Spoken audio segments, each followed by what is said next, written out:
moment and thank our partners for their trust in us. Our presenting partner, Dell Technologies, our gold partners, Cathay Technologies, Informatica, Cloudera, Fiserv, IBM, MediaTek. I'd also like to thank our associate partners, Tata Teleservices and Checkpoint. Of course, the event has been brought to you by Femina and ET Edge. We wanted to create a fantastic experience for you today, which is why we specially made an experience zone. I'd like to welcome all of you to join us there. There are a lot of demos and offers for you, so please do exploit all of that. I'd also like to request you to please click pictures on the photo booth and post with our hashtag #ETWomenInTech. Let me now welcome our panel on CXO Shots, the Women Global Change Makers Leveraging Digital Ecosystems. A very warm welcome to Dr. Inken Broschmidt, Chief Innovation and Digital Officer, Halma. And I also welcome Ms. Mamta Chamarthi, Chief Information Officer, Stellantis, North America and Asia Pacific. A very warm welcome to Ms. Maria Klinatko, Business Owner and Product Lead, Verso ZS Associates. And a very, very warm welcome to our moderator who will be weaving the whole session tomorrow. I present to you Ms. Julie Lynn Tegland, CEO and Managing Partner in EY Europe, Middle East, India, and Africa. Over to you, ma'am.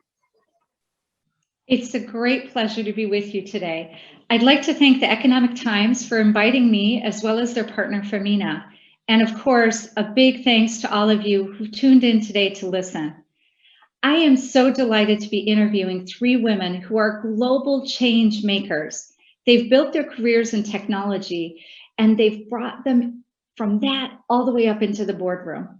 But before we hear from them, I'd like to take a few minutes to reflect on the importance of the topic we're all gathered here to discuss, women in tech. I have to say that the year 2020 saw the utilization of technology just absolutely explode. The COVID-19 pandemic has accelerated our digital transformation at a pace that very few imagined.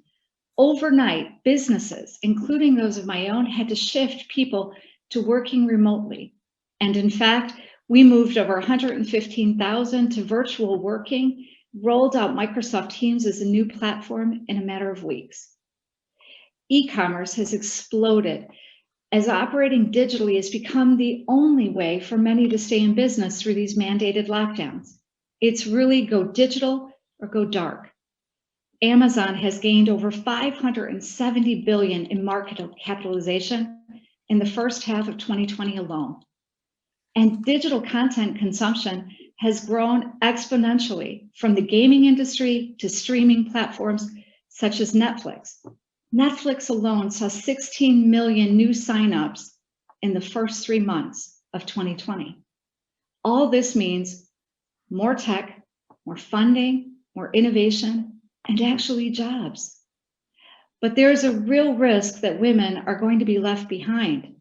In 2019, Emily Chang, Bloomberg technology journalist and best-selling author, she said in an interview that Silicon Valley is really deciding what we read, how we communicate, what we buy. It's rapidly changing our culture. And yet, the vast majority of the decisions made in tech are made by men.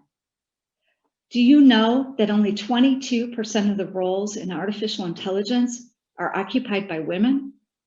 And the lack of women in AI and robotics will perpetuate inherent business biases against women, as explained so well in the recent bestseller Invisible Women by Carolyn Criado Perez. We urgently need more women in tech.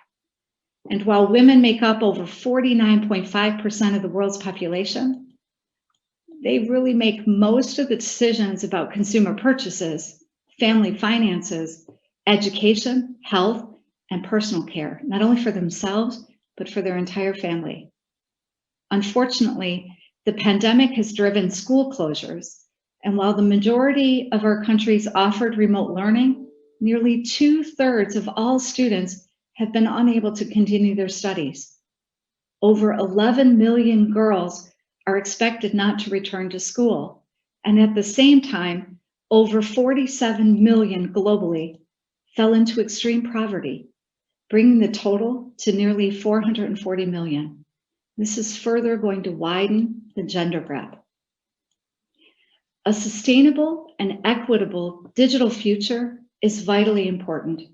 So how do we make more tech more equitable for women and for girls so that they not only choose to go into tech, but they thrive when they're there and reach real decision-making roles? At EY, we understand we've got to work harder to raise the status of women technologists and promote female role models if we're ever going to attract women to tech. We've developed effectively a three-pronged approach to make that change.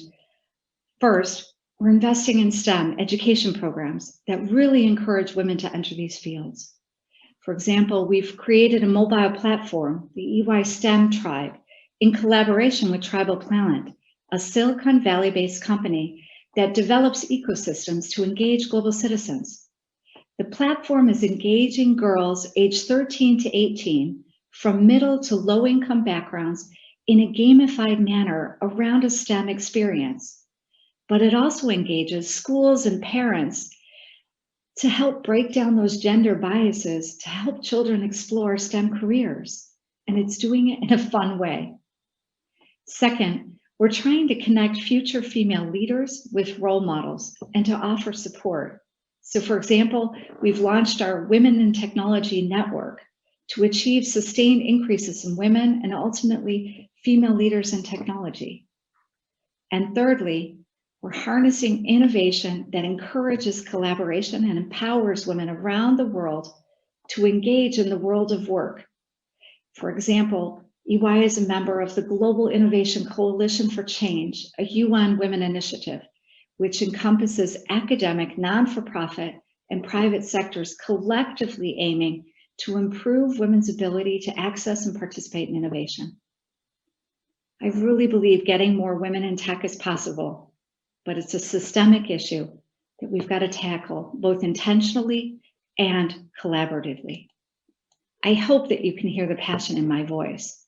In my role as the global lead for Women Fast Forward, our EY platform focused on advancing gender equality, I see so many challenges.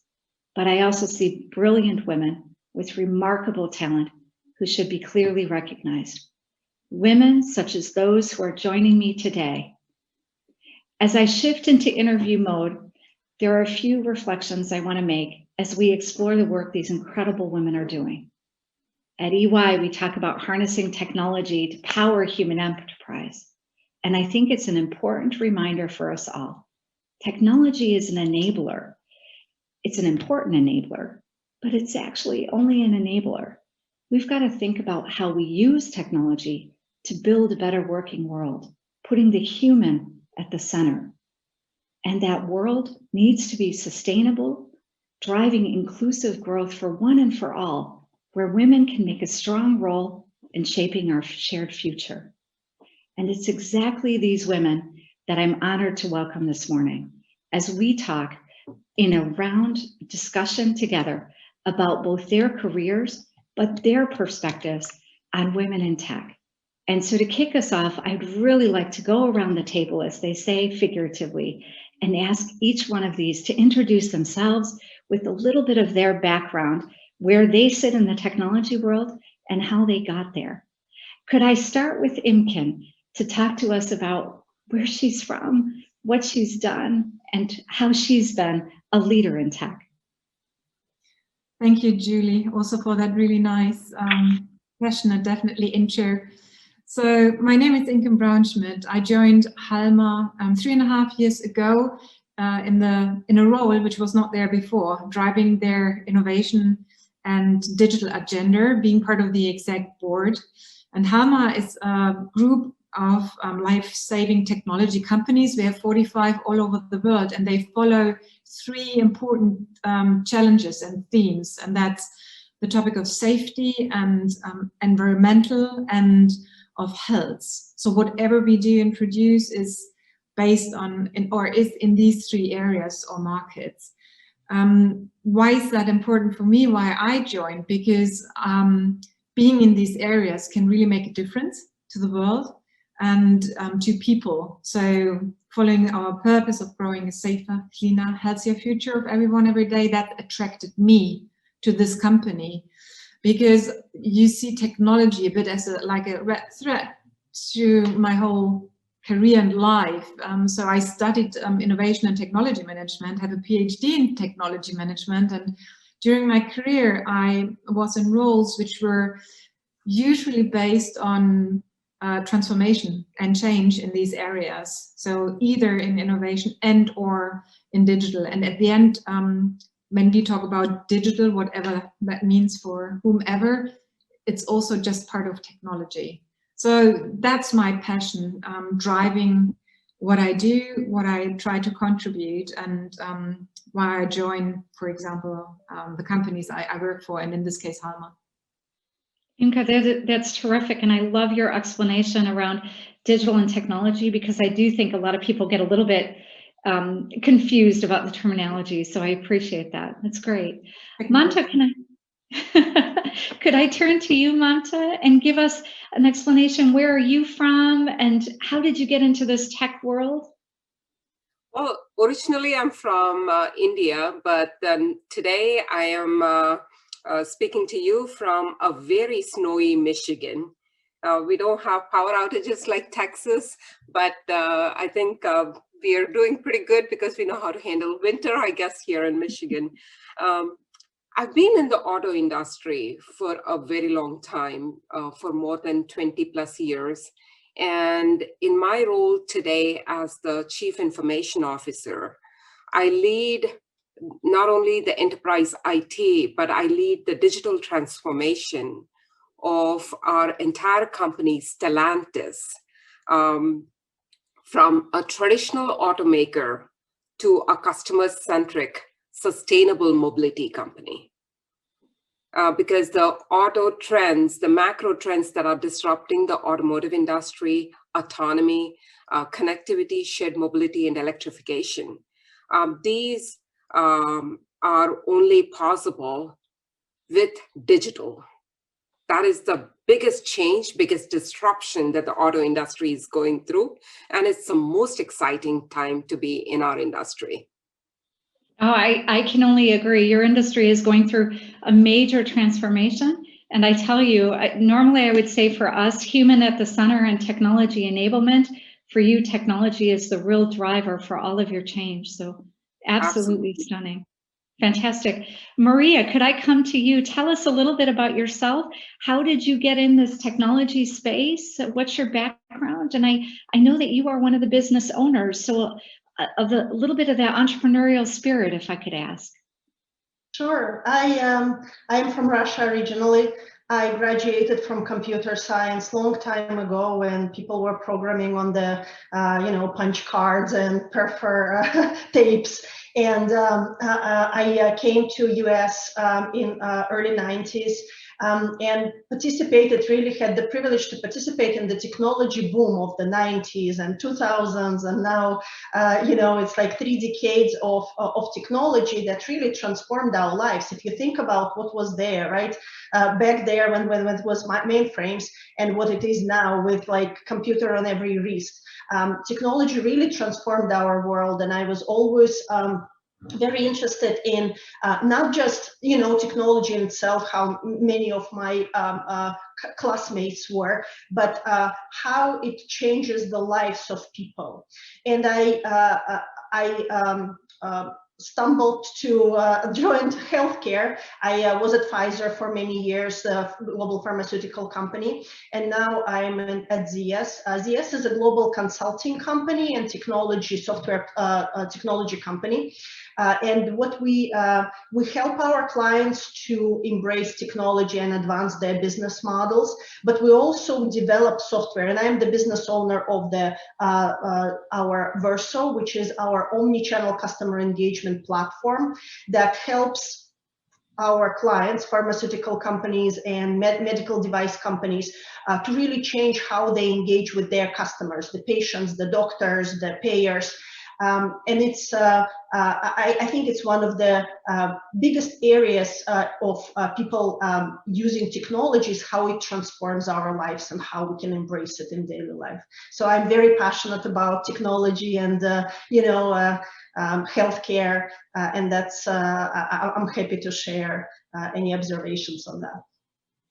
Fantastic. I'm going to kick this off. So first, I'm wildly jealous of all of you because you operate in such amazing fields. And I can tell from both the passion in your voices, but also your roles, you guys are truly cutting edge in what you're doing. And so we have some amazing sectors, Maria, life science, Mamata in automotive and industrial products with Incan across the board. You have so many fields. I know that Helma does things from chemicals, biofuels, all the way to optical. So what I'm going to ask you is, what do you guys see as the digital disruptors or the cutting edge trends? What's coming? Because I know our audience would love to hear from the inside. What do you see in your roles as the next wave? And Imken, maybe I could start with you. I know Helma's got, as I just mentioned, 45 different businesses operating across amazingly diverse markets with diverse applications. What kind of new trends do you see coming from your group? Yeah, and I definitely come to the digital piece. So for us, technology trends emerge from big challenges and needs, and this aligns very much to the purpose I mentioned earlier, where we want to grow that safer, cleaner, healthier future. And that then guides us and gives us a frame to decide and develop and invest in technologies that are helping these challenges. If you think about safer, then it's about safe built buildings and infrastructure, including factories, offices, or transport hubs, and the people in there. One of our companies, Grocon, is doing these devices. People carry with them, and they get a warning if there's any gas, if they have gas exposure, which would kill them or harm them. And it's not just about the device and the sensor. We also, and here comes digital then in play, we also try to gather these data over then a longer time just to get, for example, the lifetime exposure of an employee and worker to specific gases. And that again is taking care of the safety and health of well-being of employees. So it is for us always that connection between the markets and industry we are in, as in safer or in environmental, where it's about quality of air and water, and in healthcare, where it's really services to provide better patient care and products and devices against chronic disease and like diabetes. And connecting that then, and here comes now the digital part, to make that much more accessible, I would say. And you said in your intro, Julie, that the crisis, the pandemic crisis we are in, accelerated maybe some of that. And we do see this because if we want to make that future for everyone every day, we need to go digital. And for us, what means digital, it's really leveraging all the possibilities of getting data and insights based on sensors, having the connectivity, using the Internet of Things with the platforms which are out there, machine learning, AI, and that all forms that digital term, which is sometimes suspicious to people. What the heck is this about? For us, it entails and includes different kind of technologies which just enable us to sell beyond hardware. So it's selling solutions, services based on data and insights, and with that we have bigger reach. We get much more people to get our purpose through. Only selling sensors or hardware, we would not get there. And that's why it's important to go through that transformation and go through that change. I think that's amazing because it takes you from just being a product company to being really a product company that provides insights and value, because you're adding that service component through the technology. And I think that's what's making it different. And Mamata, if I came to you and I reflected on your business, actually, I don't want to say that mobility is changing to a service company, but you're offering far more now in the context of automobiles than just the service of getting from A to B. And technology is powering that. If I think about all the technology that's at play, whether it's AI or AR and machine learning and predictive technology, I think Stellantis is the first auto manufacturer to implement Amazon's Alexa in the vehicles, which means, you know, I can sit there and do my shopping list just by talking to my car. So it's quite an amazing development. What do you see as the biggest digital disruptors across your sector? I think every company is, it's a cliched phrase that we use, is a technology company that's doing something. So we are a technology company that's in the business of building cars and safely taking our customers from point A to point B. So in my introduction, I talked about the macro trends in the automotive industry causing this disruption. When you look at the purpose behind these macro trends, 1.3 million people every year get killed in auto-related accidents across the world. 95% of these accidents are caused because of human error. Wow. Autonomy in the initial levels, because there are 5 different levels of autonomy. And in the initial levels, it augments the driver's intelligence. It augments that human intelligence and prevents a crash from happening. So it's providing all kinds of alerts. So there is increased software in the car.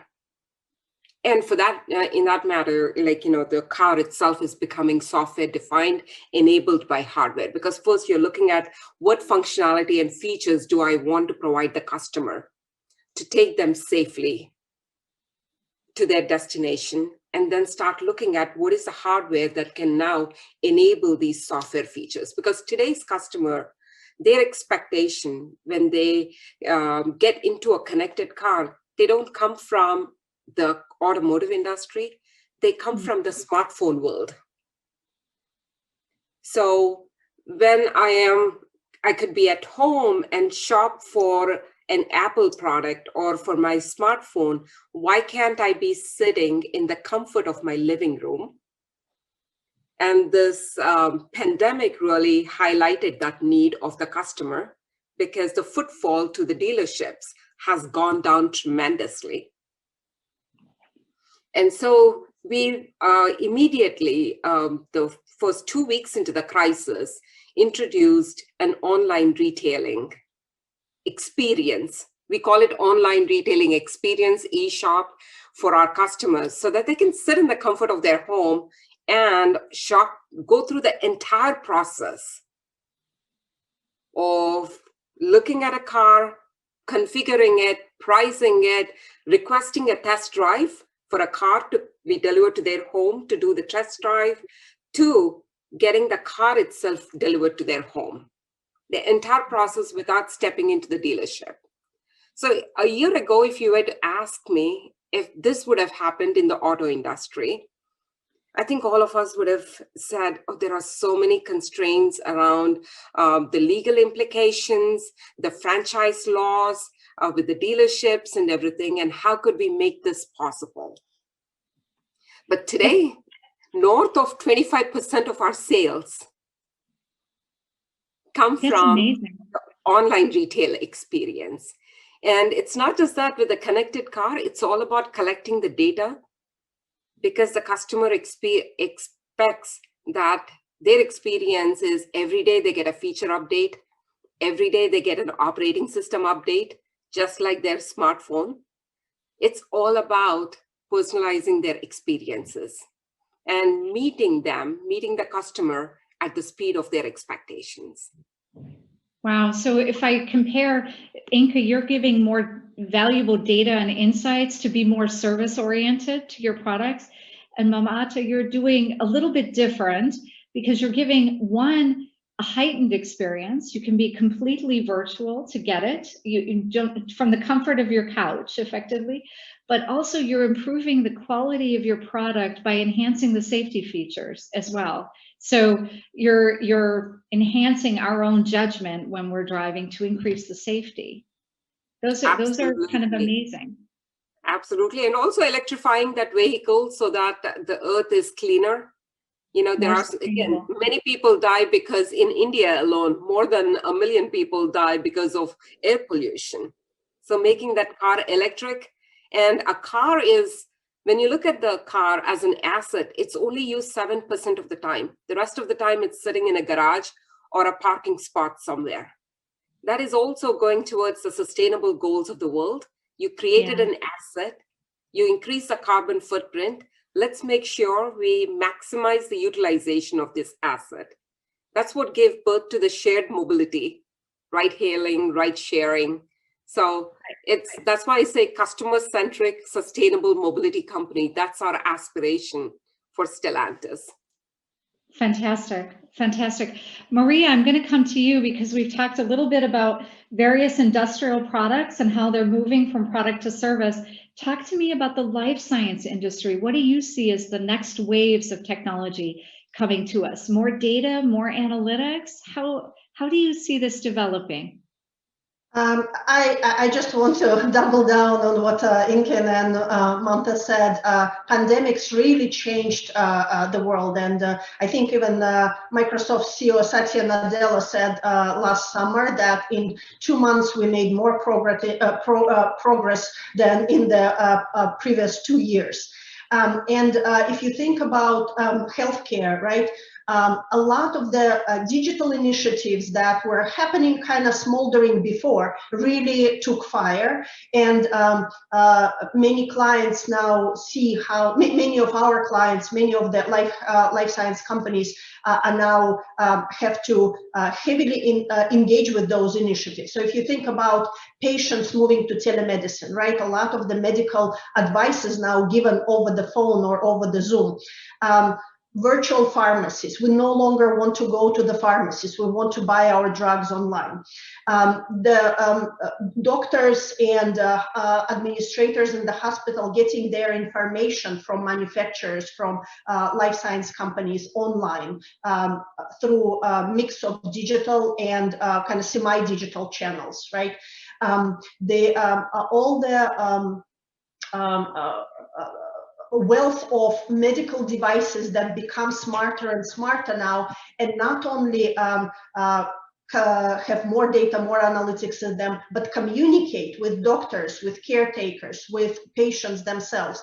And it allows us a very different healthcare model. It's not just the same thing, but digital. It's rethinking a lot of the kind of how the healthcare delivered, how the customer engages, how that healthcare can lead to dramatically different results. So for that, we're seeing a lot of the trends between IoT, this kind of medical devices evolving, advancement of AI. We're now seeing the algorithms being able to predict healthcare events, heart attacks, right? Metastatic cancer, the cancer going from kind of benign to metastatic. The life expectancy. So a lot of this analytics that comes up, it's on one hand, it's very powerful, and it allows us to see things that we've never seen before. At the same time, it's biased, and in many cases we have to use it with caution to avoid unintended consequences, right? And then the healthcare data is a big thing by itself, right?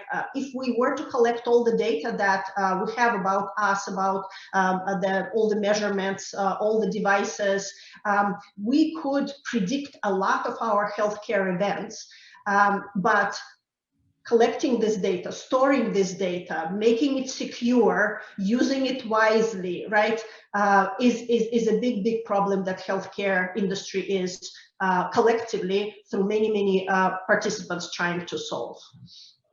Those are some amazing, amazing developments. I'm not so sure I want to know everything, Maria, about myself for the future, but I agree. I think it would be amazing if you could think of how many lives you could save if you could do some of the preventive medicine up front as opposed to waiting until after we get it. Inka, I know that you are incredibly excited about digital health, and I know that you've said that this is the hottest new investment themes.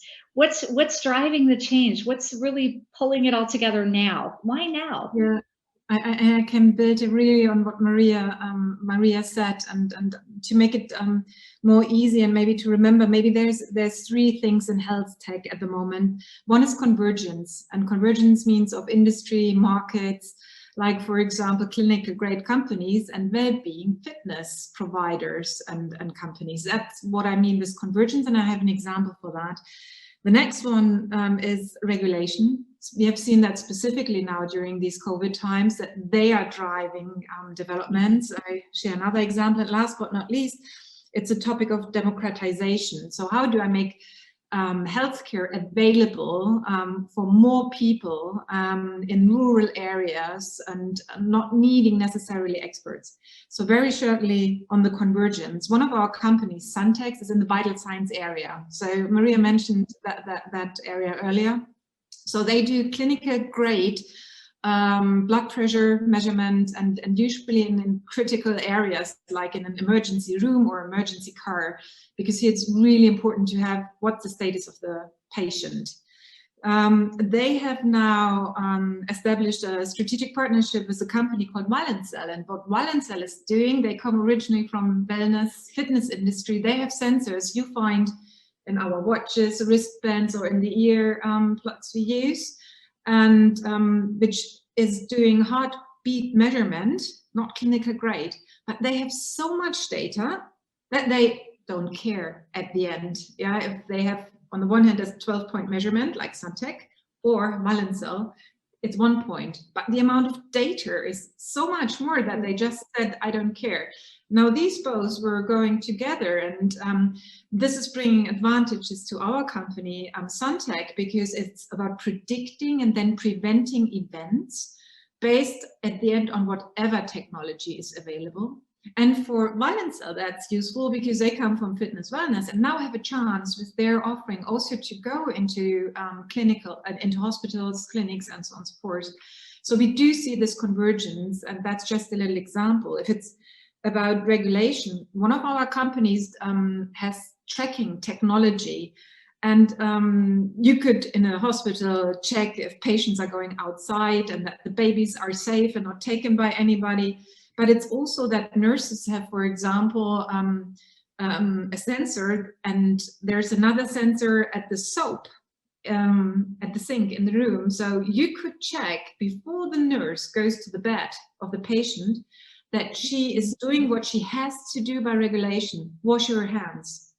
So again, technology is used here to just make sure and monitor that regulation, which is getting even more important in these pandemic times, that we are following that. And you can do that in hospitals, but of course you can do that also anywhere else where you think it's necessary really to have these causal interaction monitoring. Last but not least, the democratization in healthcare and health tech. One of our companies, Volk, is in the ophthalmology industry. They have a device, it's a handheld, and with that handheld, everybody, you, me, we can do a picture of an eye.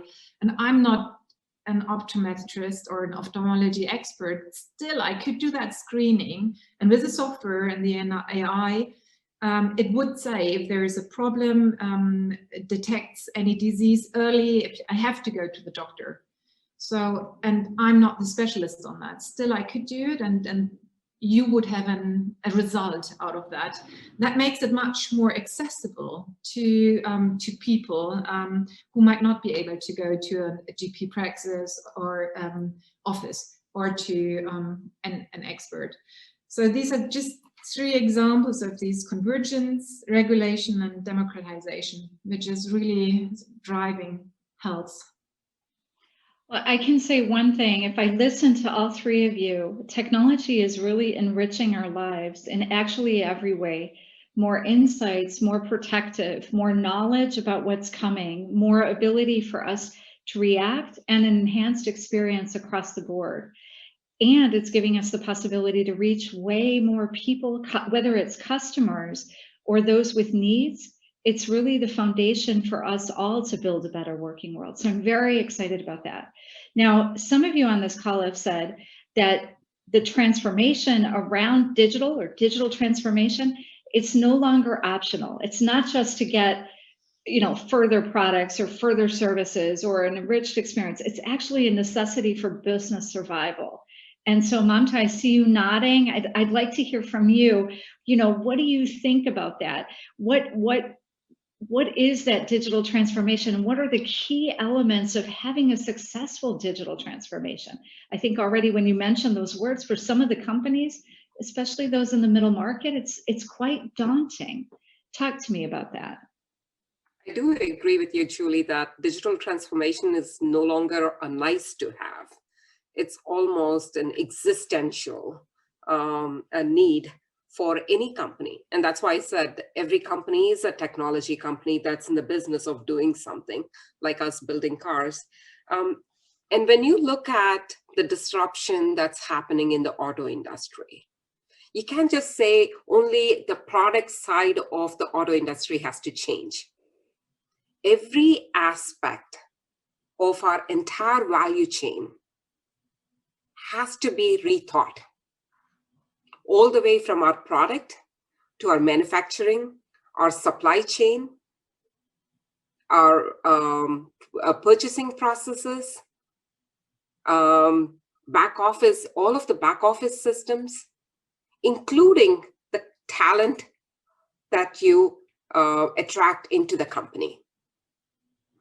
So everything, every day, my message in our company is we need to change wholesale every aspect of our business. And then for hundreds of years, we've built a traditional domain expertise in the auto industry. That's really good. That's a strength that we have. But we need to make sure that we have in our operating model a disruptive thinking that's getting married to that domain expertise. Whether it is by engaging employees and asking them to, get involved in the innovation, or bringing startups or partnering with technology companies. And then once you have that innovation, and when you're successful with a moonshot, with a minimum viable product, how do you bring it to the market fast? Because speed is also becoming a competitive differentiation in the market today. So if you look at the auto industry, our traditional product life cycles are 3 to 5 to 7 years long. And today's customer and their expectations are not 3 to 5 to 7 years long.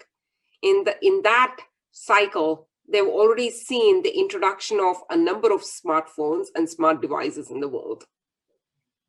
So how do we decouple hardware from the software? And I'll give you a couple of examples. The first thing is, recently we engaged our employees, and we did a Shark Tank kind of an event, and we asked them, if we want to do something disruptive in connected services to our customer, do you guys have any ideas to build businesses, new business models? Our employees submitted like 500 ideas. We did a Shark Tank event. We selected 3 of those ideas, and we brought to market one of them within 3 months. Yeah. So this idea was a very simple idea. When you step into a car as a customer, how many times did you know about all of the features, 100% of the features in the car? Rarely. We buy a very expensive product because we love all of the features, but once we start using, we only use a few of the features. So these employees suggested using augmented reality. So that's where their intersection of customer experience with technology.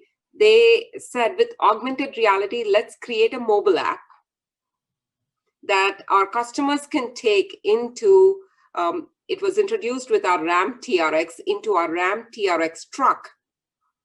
And they point to a feature and they get to know about the feature. And there are videos about that feature. They can learn about that. And also they get daily alerts saying, by the way, you bought this car and we see that you've used these features, but you have not tried these features yet. Do you want to watch a few videos to try these features? A very simple concept. And I was joking with my family recently when I was in a test driving one of our products, a plug-in hybrid.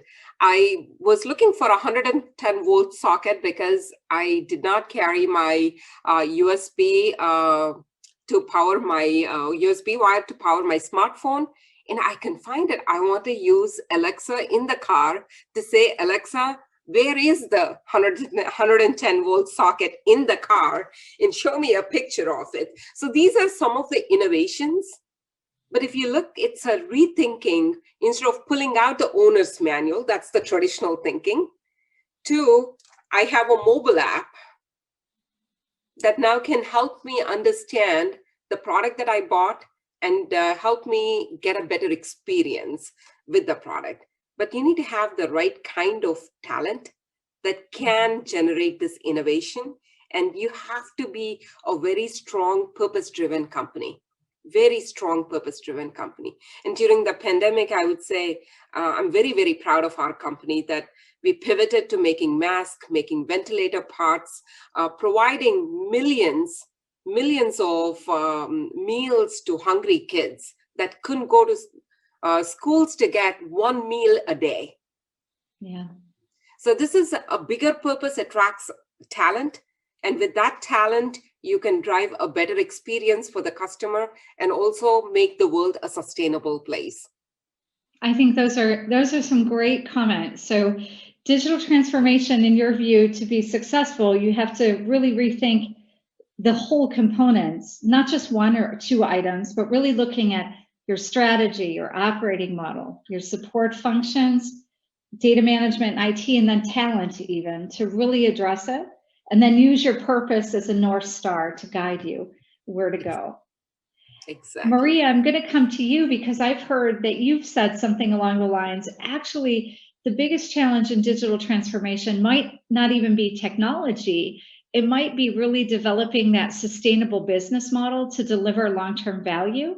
And so I'd ask you, if you think about that, what do you think innovators and innovation, as well as entrepreneurs, need to consider to be successful on that journey? Yeah, so I cannot agree more with Mamta. It's really rethinking the whole chain, and it's making things easy. I think one of the things that we run in this very digital, very complex world is everything became very complex, right? Like the car is very complex. There are so many things in it. So how do you make it easy for me as a consumer? And as consumers, we're so overwhelmed. We cannot. We already overworked on a tight schedule with like families to care for, and we need things to be easy in this bite-sized form, and make it given to us. I'll give you like one example of my personal life. So I have a big family. I live with my parents and 3 children and my husband, and I'm the administrator of the family. So one of the things I do, I buy our all drugs, pills, medicines, right? And there is quite a bit. I mean, some of us have chronic conditions. My parents forget about them. They eat like 10 pills each, right? So for me, like CVS is a twice a week ordeal, right? Like I need to figure out what the pills. And during these pandemics, CVS, like everybody else, trying to become digital, right? And so they supposedly have the app, they supposedly have the website.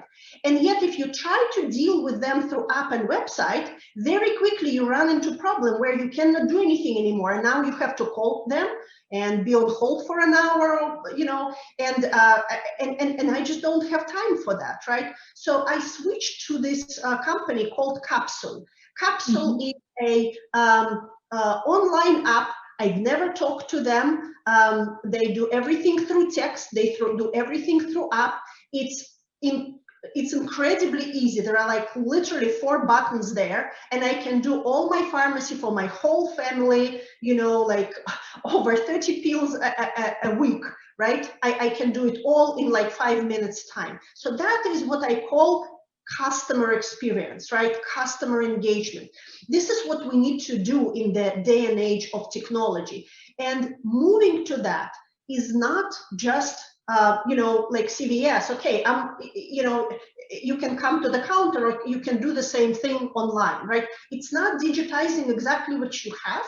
It's really rethinking your whole supply chain and, you know, interface and what the customers might want, and making it all so easy and so game-like, right, playable, so that somebody like me who has no time to spare in 5 minutes can do all I want, right?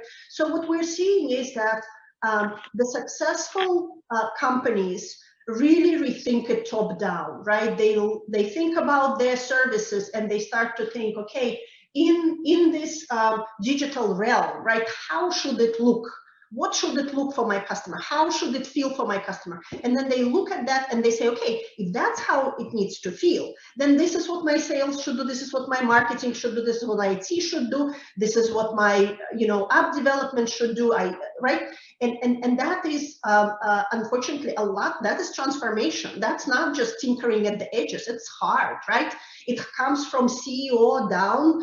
All the people down there are changing their jobs. Like it's so much emotion and transformation and migration, right? It's in order to be successful, it's a big rethink and a big transformation, and it takes not only new talent, but it takes changing of the old talent, changing of the relative places in organization, and how people cross-functional and cross-company even interact with each other. It's a lot of collaboration and a lot of change that I think women are actually very uniquely suited to follow, because connecting the dots and connecting people and change management is very I think it's suited very natural to women. I agree with that, Maria. I think it's well suited, but I really love your expression that it's a top to bottom rethink. This isn't a tinkering at the edges, as you said. You've got to completely redesign. So I think you and Mamta are completely in agreement. Inka, I saw you nodding a few times, but I'd really like to get your take. Do you think digital transformation, what do you think the key factors of success are?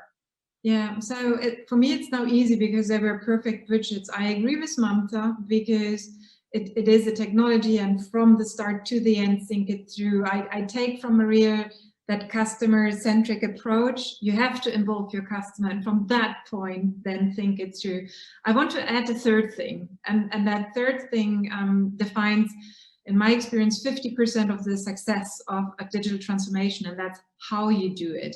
And yes, part of the how is what Maria said about involving the customers in what you do, but it's also involving your employees and your leaders, because that's what you have, that's your company. And if you want to enter these new areas and new fields, or even disruptive fields, a big part of that transformation journey is about mindset and mindset shifts to be successful.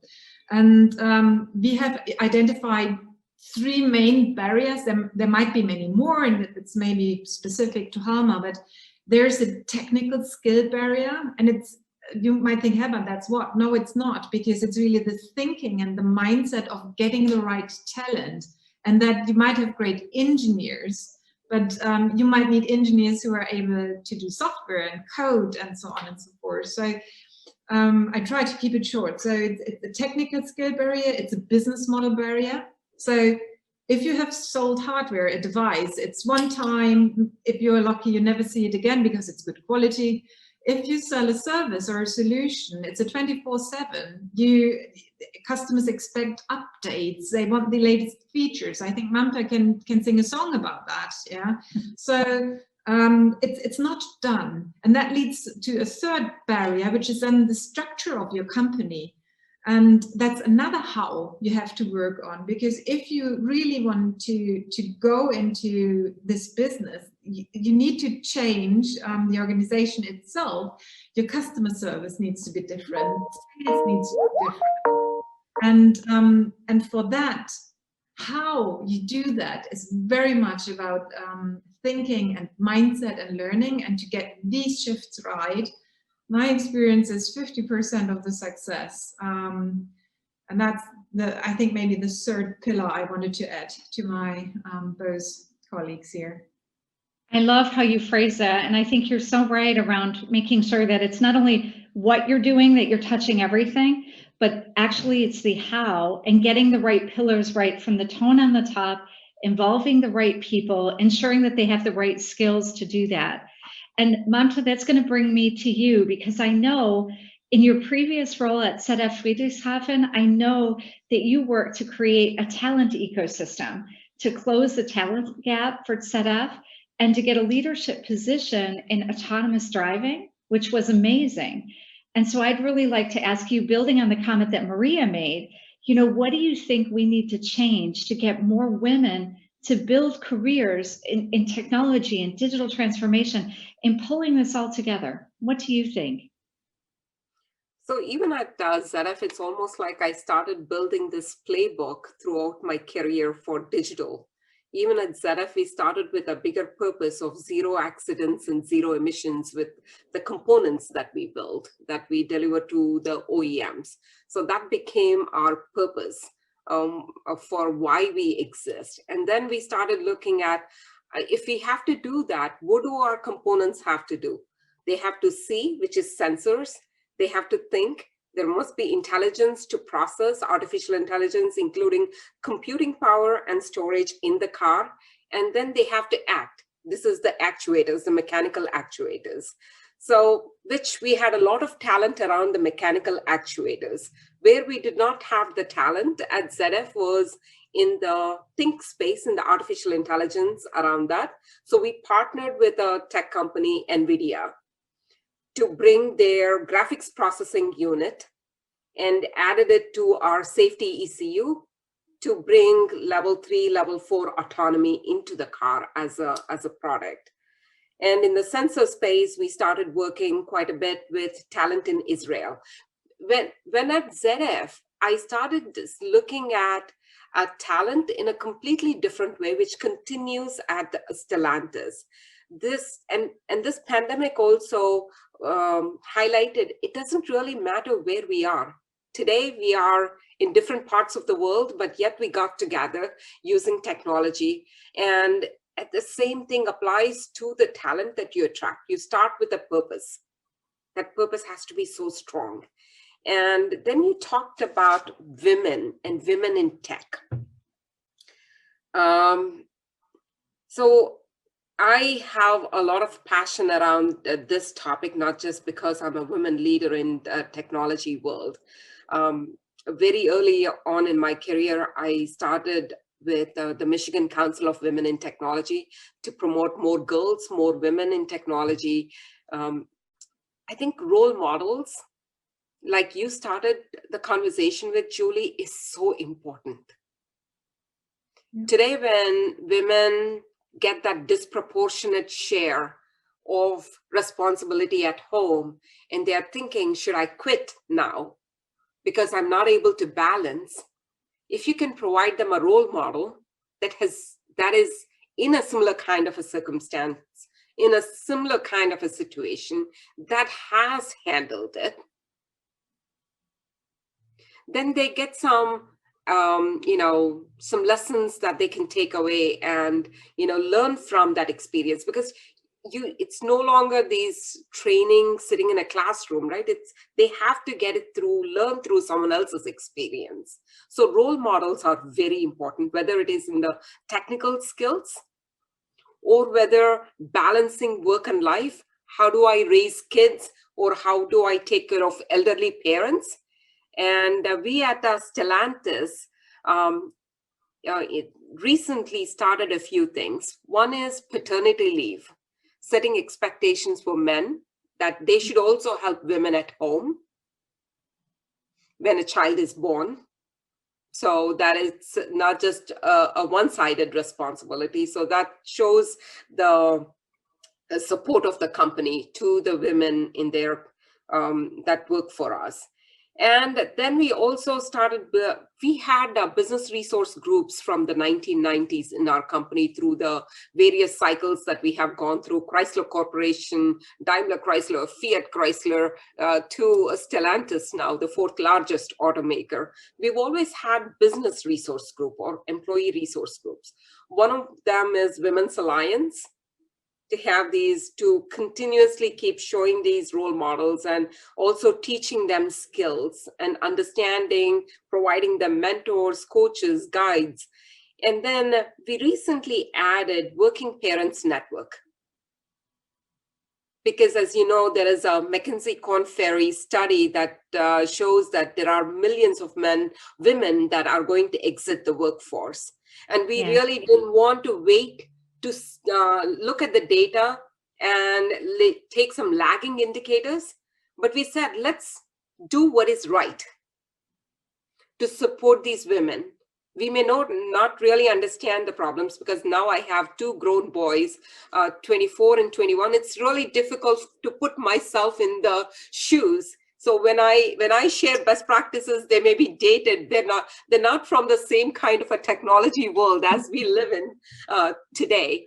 And the other thing I would say is this is my message to women. We are our own competition. Because we limit our own thinking of what we can and what we can't do. And we forget that we have a superpower with us. There is a superpower within us of empathy. That we are naturally born with empathy. All of these trends that we are talking about around customer centricity, customer experience, they stem from, or even this human-centered design thinking, they stem from the deep empathy for the person. So women in tech out there in the world, take your superpower and turn every company into that customer-centric technology company. That's my main message. And for companies that is looking at talent, you need to have diverse talent because that obviously, there's no doubt it adds to the richness. I love that. And I love your message around take the superpower of empathy, bring it to tech and bring it together. I think that's very inspiring. But I know, Maria, you feel the same way. You were talking about women are more natural in tech. We're more suited to do this transformation. What do you think around unique attributes or unique superpowers for women? And was there a role model maybe in your career, somebody that really inspired you? Well, I think that in this world of technology, we need to create this whole value chains. We need to collaborate between companies. We need to collaborate within companies. We need to reimagine what our services and products look to our customers in a very different environment. So I'm very much with Mamta on empathy, and that's a big piece that I think women bring to work. I think collaboration in general, and ability to kind of see it across people, bring the right people to the table, make people talk, hear each other, right, connect. I think that's a unique power that women bring to workplace, and I think that in this world where it's very complex and it's very fragmented, and you need to bring it together, I think women have that unique power to make things happen. So I'm also think that we at ZS are looking very very broadly at all the women technologists, and of course. We have amazing women at ZS who do amazing things, and helping our clients to transform, helping our products to be those kind of the right thing for their users, for their clients, right? Is I feel that women are very uniquely positioned to do. Fantastic. Thank you, Maria. And Imka, I would end with you. You are a real women leader in tech. Can I ask you, have you found it difficult? And what do you think would make the tech industry more women friendly? What would you recommend to us and to our listeners? Yeah, so maybe start with the last one. And I always have a simple answer to that, but I'm serious. Having more women would make tech world more women friendly. Yeah, and that sounds easy and awkward, but we need to start much earlier. We need to attract many more girls, young women into STEM. And it's not just that we can leave that to government or whatever, it's also us companies supporting that, and in various programs which are out there. And the second thing then is, we talked about role models, and I want to make it a bit more specific. We need these role models in leadership positions, because then you have a visible sign of, okay, there is somebody and she made it. And then maybe not just one in your company. For example, we at Halma, we also do all the nice programs Mamta talked about, but we also have, in the meantime, 2/3 of our exec board are female and 1/3 is male. So we really changed that ratio. And this gives a visible sign that from the top, then through the company, we are true to ourselves. We mean it. It's not just saying it. And then having more women in leadership positions, again, is all what we have as superpowers or whatever. But it's then supporting, mentoring, fostering young women on their way, whatever their career wish is. But more women will make it more friendly. And you asked if it was hard for me or difficult. I don't know, honestly, because I always found it exciting to be in tech, but definitely I didn't have a role model in my surrounding. There was none. It was 99% males at uni, in companies. And I mean, lucky me, I had male mentors really supporting me. So that exists. Yeah. So it's not just about women. There's also great, fantastic male colleagues out there who are fostering and supporting women, including my own company. We have a male CEO, Andrew, and he's amazing in doing that. So it's about the right leadership. Both can do it, men, women, but having more women would make it maybe faster. I love that. I love that. I think all of you brought great inspiration to this. Look for the role models. Bring your superpower in terms of empathy. Leverage tech. Look at all of it holistically and get more women. Help bring the new generation up. I have to say, first, I'd like to thank each of you. Inka, Maria, Mamta, you guys have been terrific, and you're clearly role models in my eyes. I think if we can inspire a few more women out there to find their superpowers, I'm sure it's going to make a better world for all of us. I really appreciate you sending your insights, and I thank everyone on the panel for their time and for the Times Group in terms of organizing this. Thank you very much. Thank you, Julie.